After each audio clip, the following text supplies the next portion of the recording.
texture of your hair? Who taught you to hate the color of your skin to such extent that you bleach to get like the white man? Who taught you to hate the shape of your nose and the shape of your lips? Who taught you to hate yourself from the top of your head to the soles of your feet? Who taught you to hate your own kind? Who taught you to hate the race that you belong to? And on Street Talk, we did the political, social, and economics here in Michigan, the U.S., and abroad. Now, joining me tonight, Dennis Burnside, Charles Thomas, Paget Maynard. Okay, man, we got a lot to cover tonight, but we got the election coming up tomorrow, isn't it? Yeah, tomorrow in Georgia. In Georgia. Yeah, the runoff. Yeah. So what? Right now, they said yesterday that Warnock had 4-point lead on Herschel. Yeah. So what do you see in this? You think he's up by 4, or is it four or more? I think he's going to win pretty decisively, relatively speaking, relative to the advantage he had in the general election where he beat him by a couple points. I think it's going to be even larger now. The Republicans really don't have a motivation to vote for this guy, Herschel Walker. Even if he wins, they still won't control the Senate. So there's not this incentive out there that they had, say, if it was 50-49 Republican right now, and they needed this to hold off the Democrats from being able to control the Senate, with the vice president being the tie-breaking vote.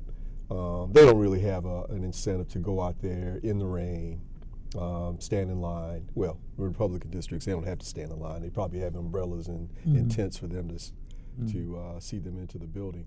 But the point is, they just don't have anything to gain by Walker being in the Senate. And on top of that, there's a lot of Republicans who are now starting to come out and say, this man is just not qualified to be a U.S. Senator. He doesn't have the intellect. He doesn't have the character.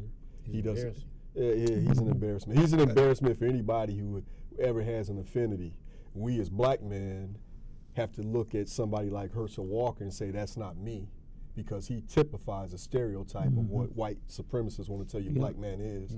Oversexed, irresponsible, dumb, all those things that he's shown in this campaign. And of course the Republicans who have any type of integrity whatsoever, like the lieutenant governor of Georgia said, I just can't vote for a senatorial candidate in this case, meaning that he can't vote for Warnock for ideological reasons. He can't vote for Herschel Walker just because the man's a moron. And on top of being a moron, he's a bad person, man. I mean, he's pulled guns on women. He's had multiple women come out and say he forced them into abortion after standing on this podium and saying how sacrosanct life is. Of course, he didn't say sacrosanct because that's too many syllables. But the man is outside of being one of the best football players that the country's ever seen, at least in college. Outside of that, he has nothing to offer. Right. So, Chuck, what you were saying? Patrick was saying the man's from his home in Texas now. Yeah, that was Paget. Yeah, Paget heard him. Yeah, with his own ears. So what? I mean, how did he get? Well, he had a conversation with the IRS saying that he took a certain exemption or write down because his home was in Texas. He said, as a native Texan, and they said, wait a minute, man, so you're saying you live in Texas? Yeah, I live in Texas. Yeah. But see, that just shows that, in order to be a good liar, you have to have some kind of memory. Yeah. This man couldn't carry the lie he told at 9 o'clock into a 10 o'clock meeting. Yeah. Where at 9 o'clock, I'm from Georgia. I grew up here. I played ball here, and this is where I live now. In fact, he has lived in Georgia in decades. And he readily admitted it to the IRS agent who was interviewing him about a tax exemption or deduction he tried to claim. So he's a disaster. Yes, prove your point. That comes to the question, what does the law say about somebody running for an office? Shouldn't that person be living in that state if he wants to represent the state at the Fed level? It's in the Constitution. It's not just the law. Yeah, the Senate seat. Yeah. Yeah, you have to be a citizen of the state that you want to represent Resident of the in the state. Senate. Yeah, that's what kicked the eyes. Dr. Eyes. Yeah, somebody was saying that. So then, come back there. Oz, he lives in New Jersey. He didn't live in Pennsylvania. Right. Yet he was allowed to contest a seat in Pennsylvania. Fortunately, he lost. In Georgia, Herschel is contesting. According to him and documents, he lives in Texas. Mm-hmm. There is a house in Georgia, but it was used as a rental unit. They were not living there. So why is it they allowed him to continue in the race knowing full well he didn't qualify? Why are you asking questions as if the Republicans adhere to the law?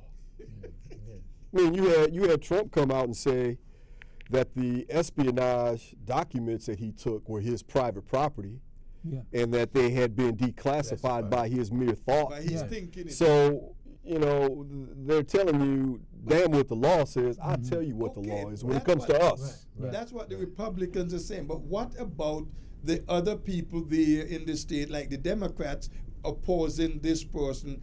Shouldn't they have known that he was not eligible to run and bring it up from early? Who do you think the Secretary of State is in Georgia? I know. Who do you think the Attorney General is in Georgia? Okay, so, the Attorney General in Georgia, by the way, is a sister.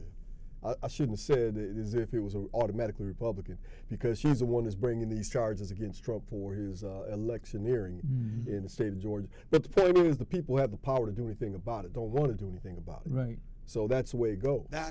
Okay, good.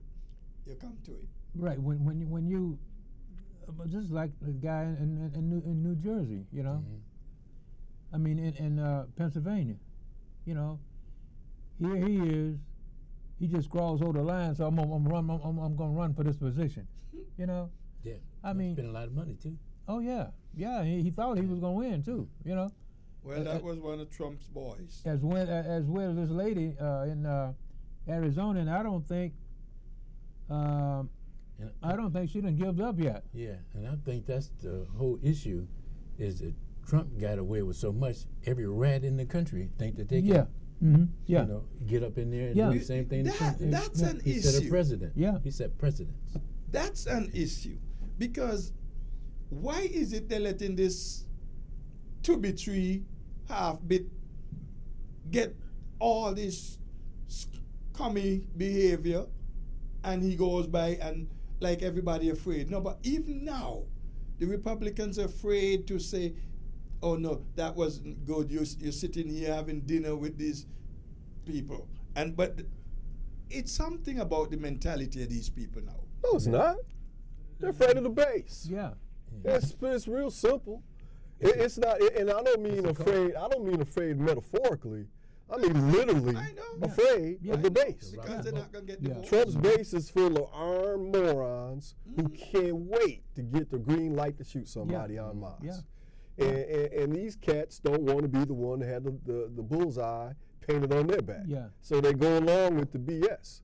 That's what's going on. It's real not. It's not hard to figure. Yeah. It's a Jim Jones thing. Yeah. Well, they'll say anything, but when it's going to be broadcast and everything, oh no, it's like you had before the first impeachment hearing, Republican after Republican after Republican saying in anonymity that Trump deserved to be removed from office for what he did. And this is with respect to his coercion with the Russians. Yes. Then in the second impeachment, when obviously he fomented violence on January 6th and tried to overthrow the government, you had Republican after Republican after Republican. This is the last straw. I don't want to do this anymore. Lindsey Graham got up in his petticoat and little parasol and lipstick and said how much he objected to it. But when it came down to it, they wouldn't do a damn thing about it because they're afraid. Yeah.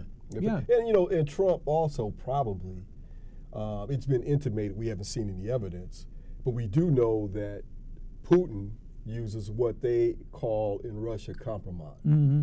They get information on you that's embarrassing or evidence of illegality or whatever it is that they can leverage you with, and they threaten you with it. Yeah. And I think, and Trump has been rumored for a long time to be using that now. Mm-hmm. And I don't have any doubts that if Trump could, that he would. I don't know that he did. Yeah. But I don't rule compromise out as the reason why some of these Republicans are so reticent to bring down the hammer on this man who deserves it more than anybody in political history in the 21st century. Well, and it's obvious. Obvious. Well, you know, before the election, all of this stuff that the Republicans are talking now, you know, we're gonna look into Joe Biden's son. We're gonna look into Joe Biden. All of these different things. And I say, the people who voted for these Republicans, most of them don't want that kind of junk. One simple most question. of them want the Republican to do what they thought they was going to do. They don't have a platform. One simple Huh? question They I don't have a have for you. platform. They No, don't no. run on principles and a platform. Right. They run on Trumpism. Yeah. And if you want to talk about, let's reveal, you know, they're talking this Hunter Biden madness. You know, it's been going on forever. Hunter Biden is a drug addict who made some poor choices. And they're trying to imply that there was some financial largesse given to him because of who his father was, which happens. But I want to know what's on that WhatsApp application that Jared Kushner was talking to the Saudis before they gave him $2 billion. Yeah. That's what I want to know. Yeah. I want to know what was the documents that were taken out of top secret protection and sent down to Mar-a-Lago, and what happened to those. Yeah. There's a lot of questions that I trade. Yeah, you can have Hunter Biden. Yeah. But let me find out what your daughter, what Trump's daughter-in-law was doing with her connections. Yeah. Because she got close to $2 billion in contracts out of China. Yep, sure did. What she know so much about? Yeah. That she deserves that. So Yeah. go after Hunter. Yeah. But let's open it up and get all of Yeah. them. Get all of them. Let's Yeah. talk about Trump's family and Trump himself. Yeah. And He hasn't even showed his taxes yet. but he's about to. Yeah. Could anybody He's tell about me to. this The one Supreme thing? Court. The Supreme Court Yeah. turned their back on him and said, "You got to turn Yeah, over, player." they got 6 years now of his taxes. Mm. You know. Could anybody tell me this one thing, one simple thing? What is it that Hunter is being accused of? He's being accused of financial malfeasance. He's being accused of gaining financial advantages, contracts, because of who his father was. And I don't have any doubt that actually happened. That so what's happens wrong with that? routinely. Isn't that the order of the day with all of them? That's the white way. Well, that's the point. You may have laws, but you can find a lawyer who can parse that law and say, even though it may appear to be in violation of that law, you have these mitigating factors that say it's not. Let's take it to court. And while we're in court talking about Hunter Biden and his money and supposedly naked pictures he has in this laptop, let's talk about how Trump's daughter, who can't spell China, got $2 billion in contracts with Chinese manufacturers. Yeah. Let's talk about Jared Kushner, who's about to lose his family's wealth. Yeah. 666. Poor investment on 666 Fifth Avenue in New York. Let's find out how he got $2 billion all of a sudden to bail him out. So let's put it all on the table. Right. Yeah. Let's put it all out there. That's what I'm saying. Yeah. But see, the thing is that now with the Republicans that won the House, they're not going to do it, man. We're going to hear a lot about Hunter Biden. It's Oh gonna be yeah. I mean, it's going to be Biden. They already said for the next couple of years, they're going to be talking about Biden. You know. Yeah, well, You know what that I see means? democracy coming unglued. You know that Yeah, means yeah. no business for the country gonna be Right. done. You know. Well, Right. I don't think they're going to be effective with it. No, I they don't think not because Hakeem Jeffries, as the minority leader, is very astute and Yeah. knows his way around the rules.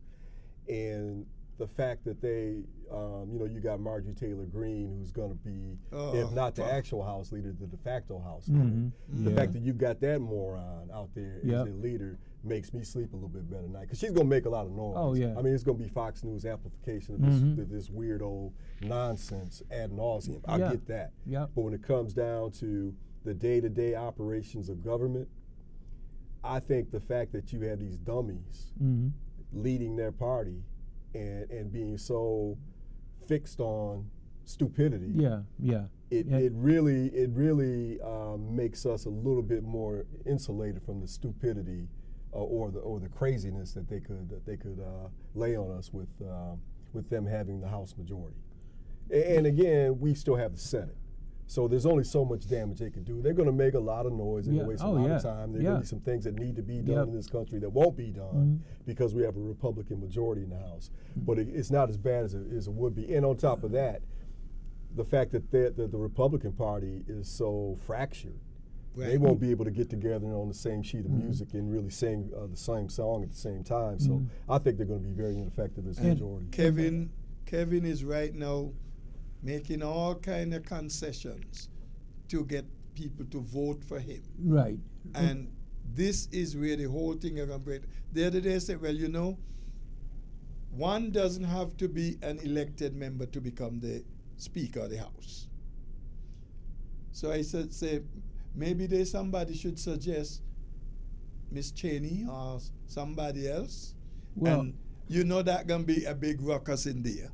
Well, but put somebody that the faction that is against him, suggest to them somebody of their own who would be a good challenge, even if the person is not an elected member. Well, the thing is that the Republican Party now is like there's three different parts of it, So with the woman, Miss Cheney, her part, a lot of people going to still vote for her, and she says she's going to run in 24. In 24. She might, maybe not. I think she will. She says she's going to run just to have to spoil the Republican votes. Well, yeah, and also the people that she represents, because the rest of stability. Give a little stability. Yeah. Well, you're gonna have probably the way it's looking now. Pence has thrown his hat in the ring. You have Congresswoman Cheney. Yeah. And then of course you have Twitler, and who's still the most popular. And then you have Ron DeSantis in Florida. So you're going to have, the far right nut in Twitler.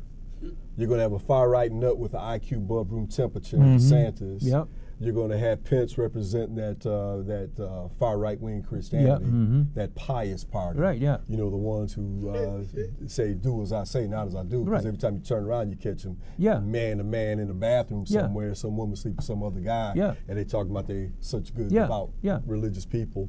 And then you have the Cheney wing, which is more of the the same old thing. Let's cut taxes on the rich. Let's bomb countries ad nauseum. Let's intervene so that we make our economy the world dominant at the end of the gun.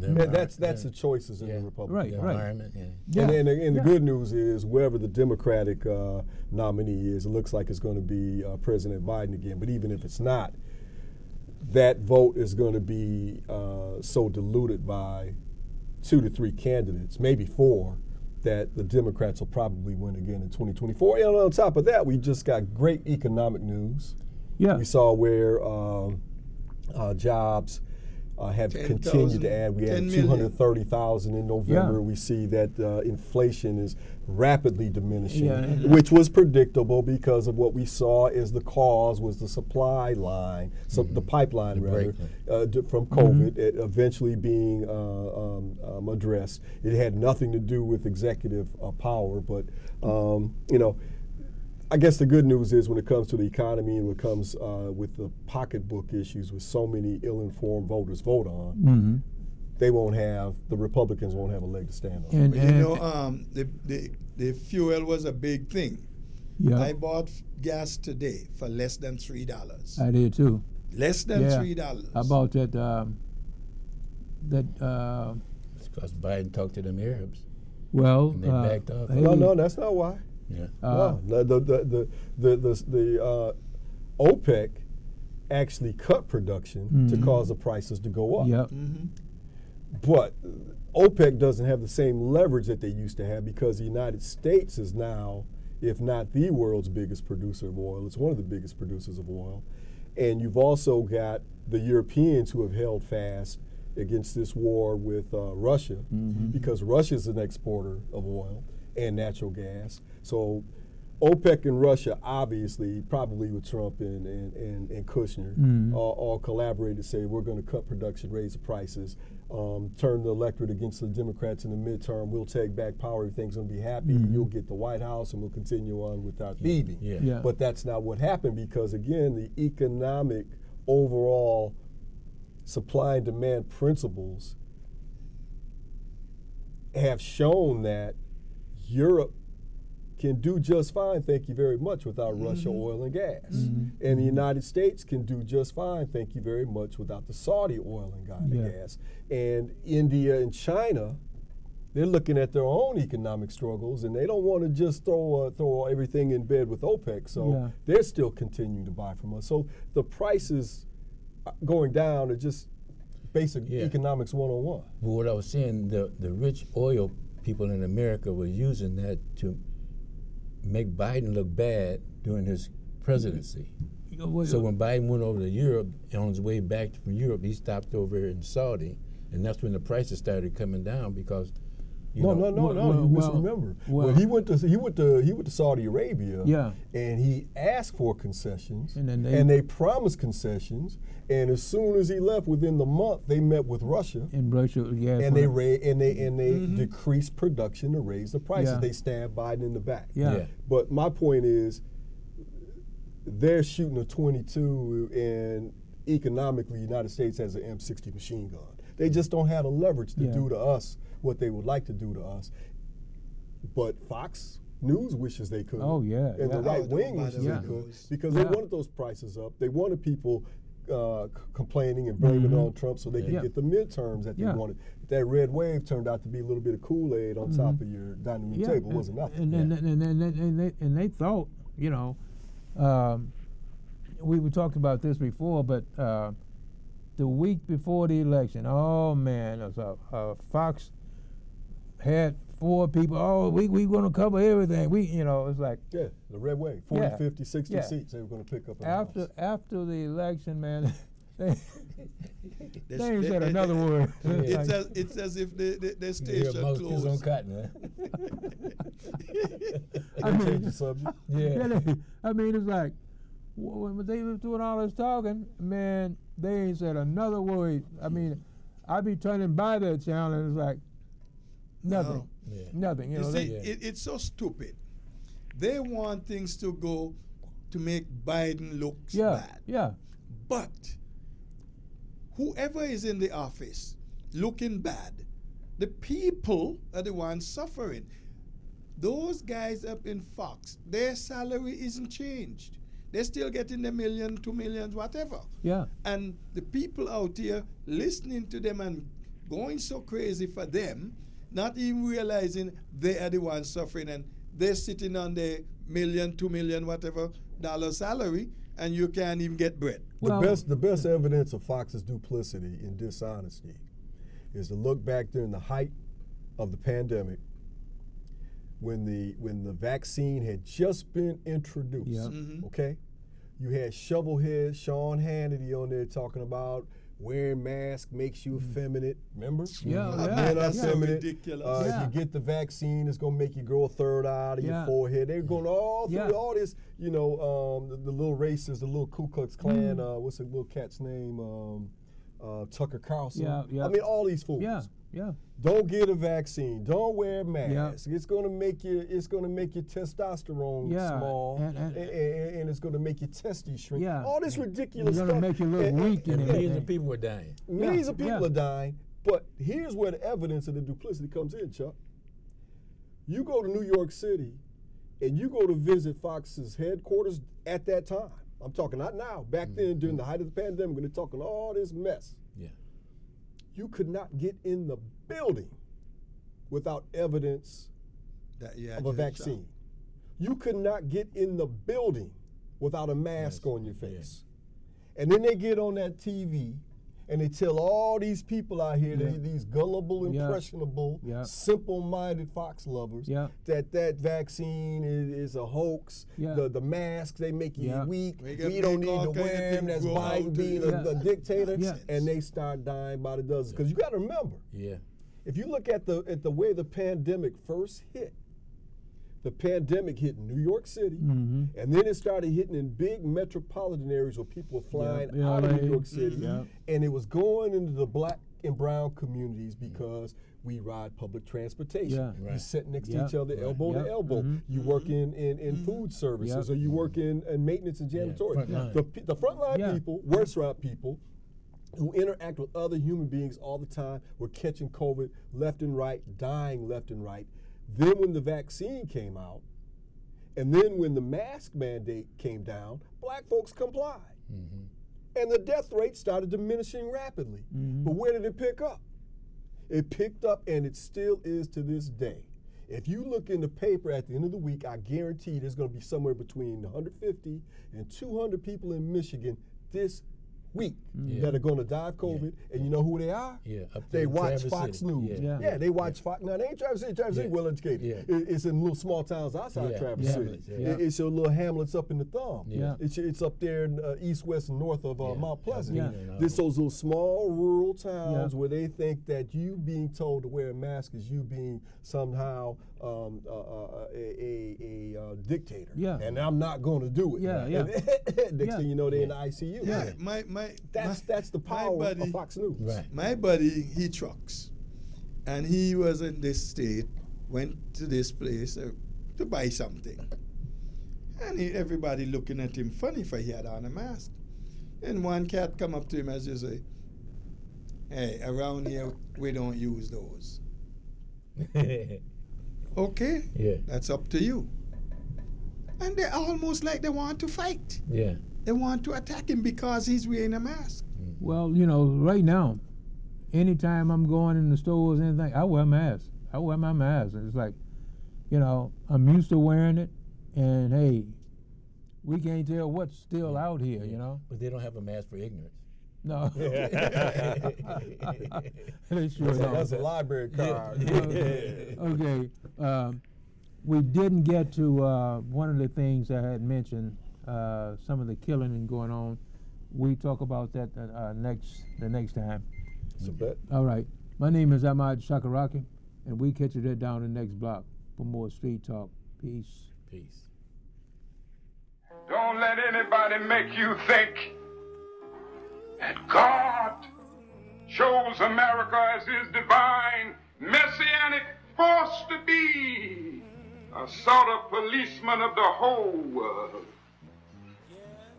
God has a way of standing before the nations with judgment, and it seems that I can hear God saying to America, "You are too arrogant. If you don't change your ways, I will rise up and break the backbone of your power, and I'll place it in the hands of a nation that doesn't even know my name. Be still and know that I'm God."